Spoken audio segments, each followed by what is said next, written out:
और मुख्यमंत्री हेमंत सोरेन की अध्यक्षता में हो रही बैठक अब समाप्त हो चुकी है और वो संबोधित कर रहे हैं मीडिया को। सीधा आपको वही लिए चलते हैं। विगत मानसून सत्र में केंद्र सरकार ने एमएमडीआर कानून में ऐसा बदलाव किया है जहां बहुत ही प्रतिकूल और बहुत ही दुर्भाग्यपूर्ण हम कह सकते हैं, और ऐसे बदलाव के साथ कानून पारित हुआ है जिसका बहुत बुरा प्रभाव झारखंड प्रदेश के हर एक आदिवासी, दलित, पिछड़ा, गरीब, किसान, मजदूरों पर पड़ेगा। आज भारत सरकार से ये सवाल है, क्या ऐसे कानूनों को पारित करने से पहले राज्य सरकारों को विश्वास पे लेना उचित नहीं था? इतना बड़ा जो नुकसान होगा इसका भरपाई कौन करेगा? और तो और ये नुकसान तो होगा ही होगा, पूर्व के नुकसान का भी भरपाई अब केंद्र सरकार नहीं करेगी, ऐसा इस कानून से प्रतीत होता है। आपको पता है कि राज्य सरकार ने पहले ही खनन क्षेत्रों में खनन की गई जगहों को लेकर लगभग 1,36,000 करोड़ रुपया का बकाया प्रस्तुत किया है। वो भी आज ये हाशिए में उसको डालने का प्रयास कर रहे हैं, और आने वाला समय में भी आज ये कमजोर राज्य अपने पैरों पर खड़ा ना हो पाए, इस कानून के माध्यम से बहुत बड़ा कुठाराघात किया गया है। हम सब लोग इसका पुरजोर विरोध करते हैं और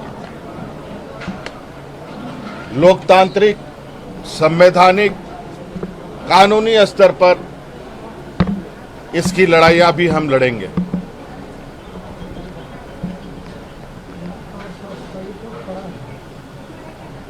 ऐसा प्रतीत होता है कि केंद्र सरकार जो विकसित राज्य हैं उसी के प्रति ज्यादा संवेदनशील है। ऐसा प्रतीत होता है जो सक्षम लोग हैं, जो सक्षम वर्ग है, उन्हीं के प्रति इनका जवाबदेही ज्यादा बनता है। आदिवासी, दलित, पिछड़े के प्रति इनकी संवेदनाएं कहीं से भी नहीं झलकती, बल्कि आज के दिन में भी जिस तरीके से बाबा भीमराव अंबेडकर जी ने संविधान में ये स्पष्ट रूप से कहा है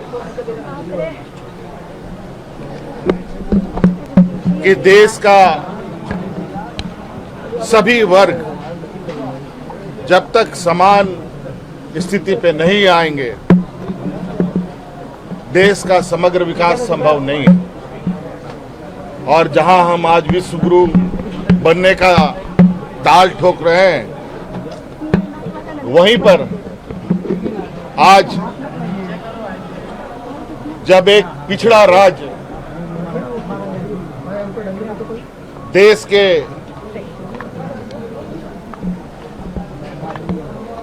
विभिन्न क्षेत्रों में विकास को लेकर के एक अहम भूमिका निभाता है, आज उसी राज्य का हक अधिकार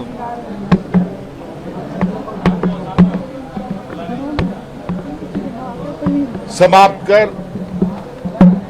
अपनी जेबें भरने की प्रयास में है। ऐसे स्थिति में कई बिंदुएं हैं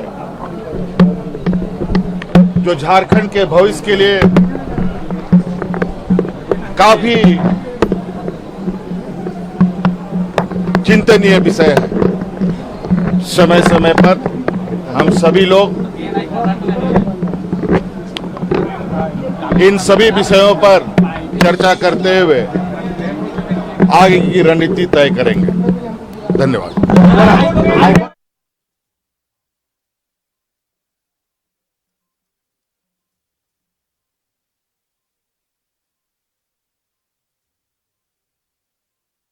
माननीय मुख्यमंत्री जी ने जो शुरुआती वार्ता हुई थी छात्रों के साथ, उस समय उन्होंने उनके बहुत सारे डिमांड्स मान लिए थे। सिर्फ एक नहीं मानना चाह रहे थे इसी डर से कि ऐसा हो सकता है, मतलब कुछ लोगों के साथ चूंकि ऐसा लगेगा कि अन्याय हो रहा है या कुछ, तो ये इस तरह का अंदेशा था शायद, हमें लगता है, मैं अपनी तरफ से कह रही हूँ, मैंने पूछा नहीं है, शायद इसी वजह से विलम्ब हो रहा होगा जिसके लिए। लेकिन इतना दबाव और इतना मतलब कुछ लोग राजनीति कर रहे थे इसको लेकर, चीज़ों को समझने की कोशिश ही नहीं कर रहे थे। मुझे लगता है कि शायद इसी का अंदेशा होगा जिसकी वजह से उस समय विलम्ब हो रहा था डिसीजन लेने में, और अब डिसीजन हुआ। तो ये भी बात सही है कि जिनकी नौकरी लग गई, कई लोग ऐसे भी हैं जिन्होंने पहले से कुछ नौकरियां वो सरकारी कर रहे थे, कोई रेलवे की नौकरी कर रहा था, सिर्फ अपने स्टेट में वापस आने के ये में उन्होंने यहाँ की नौकरी ज्वाइन कर ली थी, तो उनके साथ अन्याय हो रहा था शायद, इसीलिए माननीय न्यायालय ने जो आदेश दिया। अब देखा जाएगा क्या होता है न्याय के। जी, मांग करते हैं अब न्यायालय के आदेश का। देखिए, न्यायालय का आदेश का तो हमेशा से सम्मान होता है और हम लोग भी करते हैं, लेकिन शायद इसीलिए विलंब हुआ। छात्रों ने जो आंदोलन किया, उनकी जो मांगे मान ली गई थी और एक मांग अटकी हुई थी, यही CGL वाला। हो सकता है कि ऐसा अंदेशा हो उस कमेटी को।